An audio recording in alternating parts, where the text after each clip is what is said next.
ان اللہ لمع المحسنین، نیکوکاروں کے اللہ ساتھ ہے۔ ان رحمت اللہ قریب من المحسنین، اللہ کی رحمت نیکوکاروں کے قریب ہے۔ عبد الملک بن مروان ایک بادشاہ گزرا ہے، اس نے کہا کہ تلاش کرو کوئی صحابی ہے زندہ، کوئی صحابی۔ سارے شہروں میں تلاش کیا، صحابہ کا دور ختم ہو چکا تھا، بتایا گیا کہ صحابی کوئی نہیں ملا۔ کہنے لگا اچھا کسی تابعی عالم کا تلاش کرو، بڑا عالم ہو، سمجھدار ہو، علم میں راسخ فی العلم ہو، تو ان سے کچھ نصیحتیں حاصل کریں۔ ابو حازم رحمہ اللہ، ان کا پتہ بتایا گیا، ان کے ساتھ بات چیت شروع ہو گئی۔ باتوں باتوں میں موت کا تذکرہ آ گیا، موت مومن کے لیے تحفہ ہے، اس قسم کی باتیں آ گئی۔ عبد الملک کہنے لگا جی ہمارا تو مرنے کو جی نہیں کرتا، اس کی کیا وجہ ہے؟ ابو حازم رحمہ اللہ نے فرمایا ہم نے اپنی ساری محنت موت سے پہلے کی زندگی پہ خرچ کر دی، بڑھیا مکان، بڑھیا سواریاں، بڑھیا فلاں چیز، بڑھیا کھانے، ساری قوت اسی پہ لگا دی، تو ہم نے اپنی دنیا کو تو کر لیا آباد، اور آخرت کو نظر انداز کر کے چھوڑ کے کر دیا برباد، ویران۔ آبادی سے ویرانے کی طرف جانے کو تو کسی کا بھی نہیں دل چاہتا، یہ وجہ ہے۔ جنگل میں آدمی ہو، رات ہو جائے، کوشش ہوگی کہ میں کسی بستی میں پہنچ جاؤں، آباد جگہ پہ پہنچوں۔ تو عبد الملک کہنے لگا کاش ہمیں اپنا انجام معلوم ہو جائے، ہماری آخرت کیسی ہے۔ ابو حازم کہنے لگے یہ کیا مشکل ہے، قرآن سے پوچھ لے، قرآن سے پوچھ لے۔ کیا کہتا ہے؟ ان الابرار لفی نعیم، بے شک نیکوکار یقیناً نعمتوں میں ہوں گے، وان الفجار لفی جحیم، بے شک فاسق فاجر لوگ، برائیاں کرنے والے لوگ، لفی جحیم یقیناً جہنم میں ہوں گے۔ نیکیاں کرنے والے یقیناً جنت میں، برائیاں کرنے والے یقیناً دوزخ میں۔ تو عبد الملک کہنے لگا اگر نیک لوگ جنت میں چلے جائیں، برے لوگ دوزخ میں، فَأَيْنَ رحمت اللہ، پھر اللہ کی رحمت کہاں جائے گی؟ اللہ کی رحمت۔ ابو حازم رحمہ اللہ نے فرمایا یہ بھی قرآن ہی سے پوچھ لے کہ رحمت کہاں جائے گی۔ ان رحمت اللہ قریب من المحسنین، اللہ بے شک اللہ کی رحمت نیکوکاروں کے قریب ہے۔ اللہ کی رحمت کن کے قریب ہے؟ نیکوکاروں کے۔ عمل وہ کرتا رہے جن پہ لعنت آنی ہے، امیدیں یہ کرتا رہے کہ رحمت آ رہی ہوگی، یہ نادانی ہے، یہ نادانی ہے، شیطان کا دھوکہ ہے۔ شیطان کہتا ہے جیسے مرضی کرتے رہو، کوئی نہیں، اللہ غفور الرحیم ہے، یہ شیطان کا دھوکہ ہے۔ تو برے حالات ٹل جائیں، اچھے حالات آ جائیں، اس کے لیے اچھے اعمال کرنے پڑتے ہیں، پھر برے حالات جاتے ہیں، اچھے حالات آتے ہیں۔ یہ ہے ضابطہ، یہ ہے ضابطہ۔ اگر ہم اعمال خراب کرتے جائیں گے، ساری دنیا کی حکومتیں ایک آدمی کے حالات نہیں بنا سکتی، ساری دنیا کی حکومتیں ایک نہیں، حکومت والے ہوں، محکوم ہوں، کوشش یہ ہو کہ ان بندوں کے اعمال کیسے بڑھیا بن جائیں، اور ہر طبقہ یہ سوچے ہمارے اعمال کیسے بڑھیا بن جائیں۔ تیار کردہ علمی کیسٹ گھر، دکان نمبر 5، نزد مدنی مسجد۔ اعمال میں سب سے بڑا حکم نماز ہے۔ نماز قائم کر لی، آپ سب سے گزارش ہے نبی کی حدیثوں پہ ہمیں عمل کرنا ہے۔ پیارے نبی نے پیاری حدیثیں بیان کی ہیں۔ نماز قائم کر لی، الصلاۃ عماد الدین، نماز دین کا ستون ہے۔ من اقامہا اقام الدین، جس نے نماز قائم کر لی اس نے دین قائم کر لیا۔ ومن ترکہا فقد ہدم الدین، جس نے نماز کو چھوڑ دیا اس نے دین کو گرا دیا۔ اور جب ستونوں کو ہی گرا دیا تو چھت کس پہ؟ یہ بانس گاڑے ہوئے ہیں، بانس، ان بانسوں کو ہی نیچے سے نکال دو تو صاحبان کا کس چیز پہ کھڑا رہے گا؟ نماز دین کا ستون ہے۔ جو لوگ چاہتے ہیں سارے انسانوں کے حالات ٹھیک ہو جائیں وہ ان کو نمازی بنانے کی کوشش کریں۔ بڑا آسان رستہ ہے۔ دین قائم ہو گیا نہ جب نماز قائم ہوگی، اور یہ نماز اس کی تاثیر ہے، برائی سے روک دے گی۔ ہاں، ان الصلاۃ تنہا عن الفحشاء والمنکر، جن برائیوں کی وجہ سے حالات خراب ہوتے ہیں نماز ان برائیوں سے روک دے گی۔ یہ رستہ ہے، آسان رستہ، بہت آسان رستہ۔ آپ سب سے گزارش ہے لوگوں کو نماز کے فضائل بتا بتا کر مسجدوں میں لے آؤ، مسجدیں بھر ڈالو، کسی کو بے نمازی نہیں چھوڑنا۔ نماز کا درجہ دین میں ایسا جیسے جسم میں سر کا درجہ۔ سر نہیں ہے تو جسم بیکار، نماز نہیں ہے تو اس کا دین ہی ختم ہو گیا۔ دین کا ہے کبھی رہ گیا باقی۔ پیارے بھائیوں، آسان رستہ چھوڑ کر ہم ایسے ہی لگے ہوئے ہیں، پتہ نہیں کیا کر رہے ہیں، پتہ نہیں کیا کر رہے ہیں۔ اعمال بدلنے کی بجائے ہم کہتے ہیں حکومتیں بدل دو، حکومتیں بدل دو۔ جو حکومت آتی ہے پھر کہتے ہیں یہ خراب ہے اس کو بدلو، پھر دوسری آ جاتی ہے پھر کہتے ہیں یہ بھی خراب ہے اس کو بدلو، تیسری آتی ہے یہ کہتے ہیں یہ بھی خراب ہے اس کو بھی بدلو۔ ہم نے جب سے ہوش سنبھالا بوڑھے ہو گئے، حکومتیں بدلتے جا رہے ہیں، حالات ٹھیک نہیں ہو رہے۔ کوئی مقام تو ایسا آئے کہ ہمیں عقل آ جائے۔ نفحۃ العرب ایک کتاب ہے، اس میں ایک واقعہ لکھا ہے۔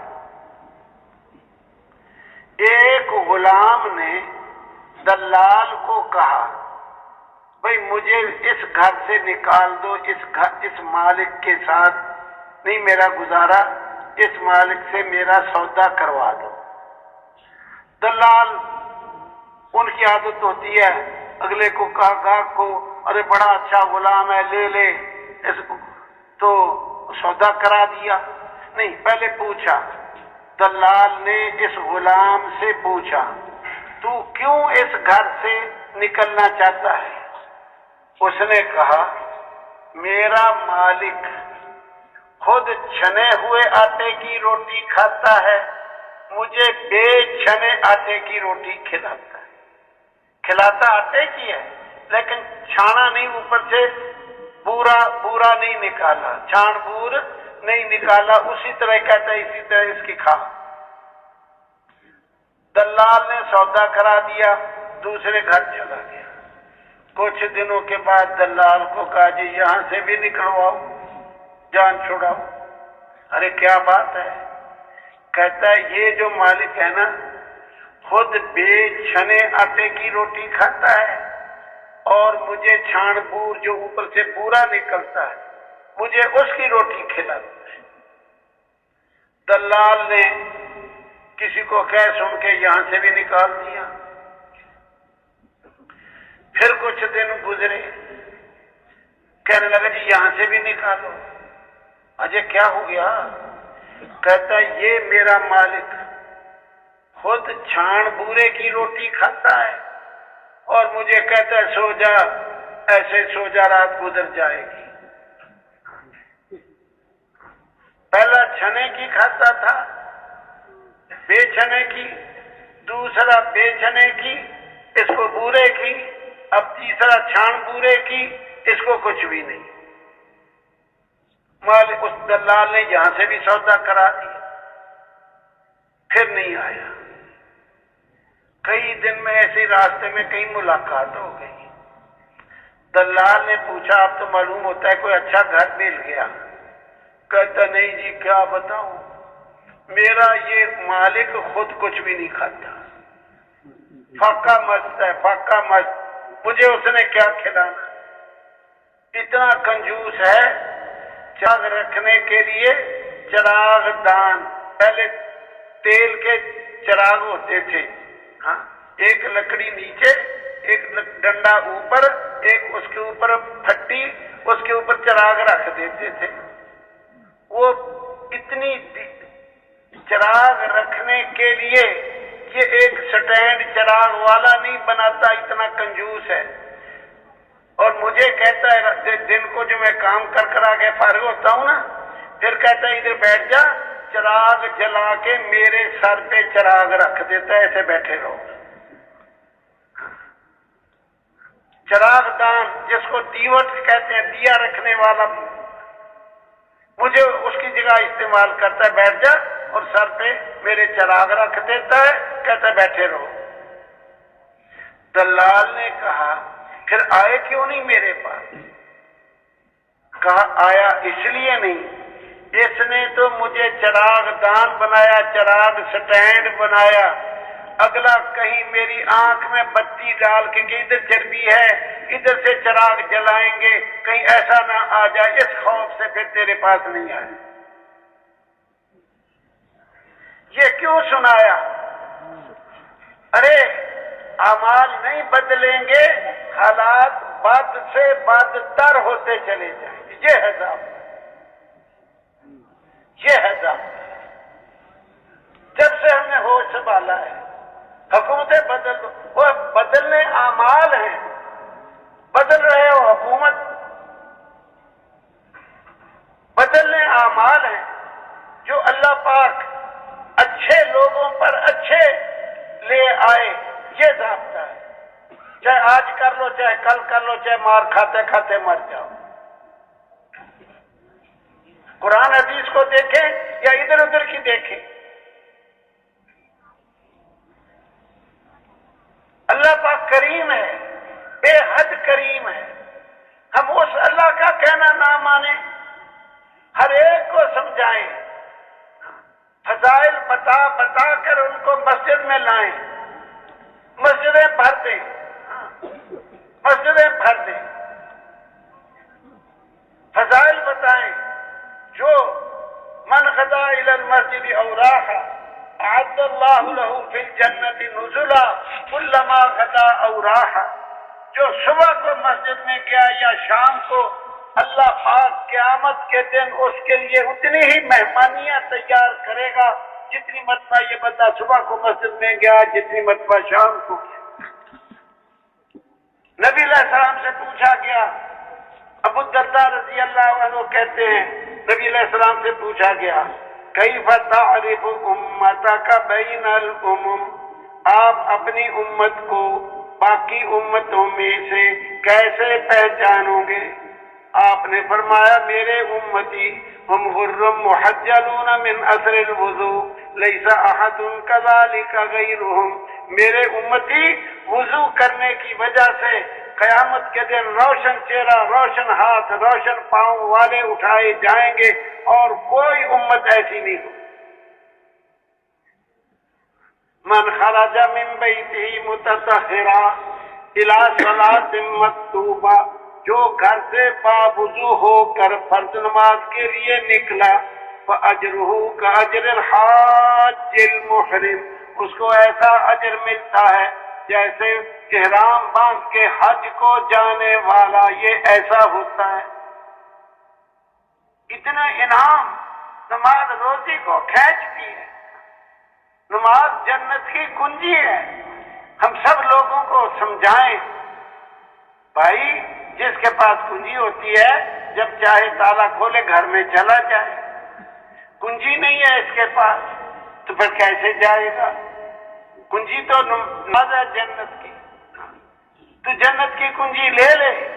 کیوں فضائل بتا بتا کر نماز کے لیے تیار کرنا؟ وضو کرے گا فضائل بتائیں فضائل. اس کے لیے اصل میں تو اللہ کے راستے میں نکلنا پڑتا ہے. اس کا یقین بنانا پڑتا ہے. پھر بندہ عمل کرتا ہے. فضائل بتائیں. جو شخص وضو کر کے آسمانوں کو دیکھ کر دوسرا کلمہ پڑھ لے اشہد اللہ الہ الا اللہ وحدہ لا شریک لہ واشہد ان محمدا عبدہ ورسولہ، اتنا کہہ لیا اس کے لیے 8 دروازے آسمانوں کے کھل جاتے ہیں، جس دروازے سے مرضی جائے. اب ان سب کو سمجھانا کہ تیرے لیے 8 دروازے کھل سکتے ہیں. تیرے لیے مرتے ہی جنت، روح نکلے اور جنت آسان عمل ہے. جس نے فرضوں کے بعد آیت الکرسی پڑھی اس کے جنت میں جانے میں صرف مرنے کی دیر ہے. اس کی قبر ہی جنت کا باغ بن جائے گی، روضۃ من ریاض الجنہ بن جائے گی. مرا اور گیا جنت. ان سارے بے نمازیوں کو ایسی باتیں سمجھا سمجھا کر ایمان کی مجلسوں میں بٹھا بٹھا کر ایک دن مرنا ہے، ایک دن ضرور آئے گا، موت سے پہلے موت کی تیاری کرنی ہے. اگر دنیا ہی میں لگے رہے پھر موت کے وقت بڑا افسوس ہوگا. موت کے وقت بڑا ہی افسوس ہوگا. وہ وقت ہاتھ سے نکل گیا ہوگا. دیکھو عبد الملک بن مروان موت کے وقت بادشاہ تھا. سارے عرب ممالک ایک ہی حکومت تھی اور سب کا یہ بادشاہ تھا. موت کے وقت رویا. لوگوں کا کہا لوگوں میں مزے کی زندگی گزارنا چاہتا تھا. حکومت بھی میں نے اس لیے لے لی کہ مزے کروں گا. لوگوں میں مزے کی زندگی نہیں گزار سکا. لوگوں میرا انتخاب غلط نکلا. جو میں نے کہا نا حکمران بننا ہے یہ منتخب کر لیا اپنے لیے، یہ انتخاب غلط نکلا. لوگوں میں ناکام جا رہا ہوں. لوگوں میرے حال سے عبرت پکڑو. یہ آخری وقت ہے عبد الملک بن مروان کا. ایک اور بادشاہ تھا خلیفہ مستنصر باللہ، مسلمانوں کا خلیفہ تھا. ہاں موت کا وقت آ گیا. ماں نے پوچھا بیٹے کیا حال ہے؟ رو پڑا. کہتا ہے اماں میرے ہاتھ سے دنیا بھی نکل گئی آخرت بھی نکل گئی. رویا. بس اتنا ہی کہا میرے ہاتھ سے دنیا بھی گئی آخرت بھی گئی. نہ میں دنیا کا رہا نہ آخرت. دنیا کیسے نکل گئی؟ وہ میں عرض کرتا ہوں مال بڑا جمع کیا، سونا چاندی ہیرے جواہرات یاقوت موتی اور یہ درہم دینار کمرے بھر لیے. پہلے نوٹ نہیں ہوتے تھے، یہ خزانے ہوتے تھے. کمرے بھر لیے. اب آ گئی موت. اب یہ جا رہا قبر میں اور یہ بھرے ہوئے کمروں کو کیا کرے گا؟ ہاتھ سے نکل گئے یا رہ گئے؟ بول کے بتاؤ. نکل گئے. اب آخرت کیسے نکل گئی؟ وہ بنائی نہیں. لگا تو رہا ہیرے جواہرات جمع کرنے میں، آخرت بنائی نہیں. اس لیے میں دنیا بھی میرے ہاتھ گئی آخرت بھی گئی اور رویا اور اسی حال میں مر گیا کہ میرے ہاتھ سے سب کچھ گیا. لیکن پیارے بھائیوں اس طرح اگر موت کے وقت ہو بھی جائے، ہوش آ جائے، اب کیا فائدہ، وقت زندگی تو نکل گئی ہاتھ سے۔ اور سنو، ایک بادشاہ تھا ہارون الرشید، ایک بزرگ تھا اللہ والا بہلول۔ بہلول کو لوگ یہ دنیا کے محل بنانا، سواریاں، گھوڑے، یہ جو اس دور کا سامان تھا اس میں نہیں لگتا، لوگ اسے دیوانہ کہتے تھے۔ ہاں، جیسے ہم تبلیغ والوں کو بھی کہتے ہیں، ہم بچپن سے سنتے آ رہے ہیں، کیا کہتے ہیں؟ ارے دنیا چاند پہ پہنچ گئی ہے، ادھر ہی بسترے اٹھائے پھرتا وہ بھی ادھر ہی ہوتا ہے، پھرتا وہ بھی ادھر ہی ہوتا ہے۔ اور اگر چاند پہ بھی چلا جائے، یاد رکھنا ضابطہ، جگہ بدلنے سے آدمی کی قیمت نہیں بدلتی۔ بندر بندر ہی رہے گا، چاہے درخت کے نیچے کھڑا ہو یا درخت کے اوپر شاخ پہ چڑھ جائے۔ جب بندر شاخ پہ چڑھ جائے تو پھر بندر ہی ہوتا ہے یا کچھ اور بن جاتا ہے؟ بولو۔ چوہا چوہا ہی ہے، نیچے ہو تو چوہا ہے، اوپر ہو تو چوہا ہے، کار میں ہو تو چوہا ہے، ہوائی جہاز میں ہو تو چوہا ہے، شاہی تخت پہ بیٹھا ہو تو چوہا ہے۔ عمل بدلنے سے قیمت بنتی ہے، جگہ بدلنے سے نہیں بنتی۔ خیر، لوگ بہلول کو مذاق کرتے ہوتے تھے، دیوانہ کہتے تھے۔ بادشاہ ہارون الرشید بھی اس سے مذاق کرتا رہتا تھا۔ ایک دن ہارون الرشید کو کیا سوجھی، اس نے بہلول کو کہا، ارے بہلول، یہ چھڑی لے لے۔ ایک چھڑی تھی اس کے پاس، ہارون الرشید کے پاس عصا چھڑی، بوڑھا آدمی ڈنڈا کھونڈی۔ کہ بہلول یہ چھڑی لے لے، یہ اس کو دے دینا جو تجھ سے بھی بڑا بے وقوف ہو۔ یہ ہارون الرشید نے بہلول کو کہا، مطلب یہ تھا مذاق کیا، تجھ سے بڑا بے وقوف کون ہوگا؟ بہلول نے وہ چھڑی لے کے گھر جا کے محفوظ کر لی، سنبھال لی۔ وقت گزرتا گیا گزرتا گیا گزرتا گیا، ایک وقت ایسا آ گیا ہارون الرشید بیمار ہو گیا۔ پھر علاج چلتا رہا، چلتے چلتے ایک وقت ایسا آ گیا، حکیموں نے، طبیبوں نے لا علاج کر دیا، جی امیر المومنین اب دوائی کوئی نفع نہیں دے گی، اب تو آج کے مہمان ہو یا کل کے، ختم ہو گئی۔ لوگ عیادت کو آنے لگے کہ امیر المومنین جا رہا۔ بہلول بھی وہی چھڑی لے کے آ گیا، جو کس کو دینی تھی بول کے بتاؤ؟ بڑے بے وقوف کو، جو تجھ سے بھی بڑا بے وقوف۔ تجھ سے بڑا بے وقوف کون ہوگا؟ سب سے بڑا تو ہے۔ وہی چھڑی لے کے آ گیا، پوچھا امیر المومنین کیا حال ہے؟ امیر المومنین نے کہا، آج کا مہمان ہوں یا کل کا، کہ یہ جہان چھوڑ کے اگلے جہان جا رہا ہوں۔ بہلول نے کہا، امیر المومنین جس جہان کو چھوڑنا ہی تھا اب چھوڑ کے جا رہے ہو، یہاں تو آپ نے اتنے محل بنائے، یہ محل اور ڈیزائن کا، وہ اور کا، وہ اور کا، قیمتی پتھر لگائے، یہ زیبائش کی، اتنے محل بنائے اور اتنے باغات لگائے، یہ انگوروں کا، یہ اناروں کا، یہ فلانا، لمبے لمبے باغ تھے اس کے، دیواریں اونچی اونچی، گیٹ لگائے، اس کے باغ میں کوئی جا نہیں سکتا تھا۔ جس جہان کو چھوڑنا ہی تھا وہاں اتنے محل بنائے، اتنے باغ لگائے، تو امیر المومنین جہاں ہمیشہ رہنے کے لیے جا رہے ہو وہاں کتنے محل بنا لیے ہیں اور کتنے باغ لگائے ہیں؟ اپنے محلوں کے اور باغات کے اوصاف بیان کیجئے، صفلی بیان کیجئے، کتنا انگوروں کا باغ کتنا لمبا ہے وہاں، آپ کا اناروں کا کتنا لمبا، یہ بتاؤ کیسے محل اور کیسے باغات بنائے جہاں اب جا کے رہو گے۔ امیر المومنین چپ، وہ کیا بتائے میں نے کتنے باغ لگائے،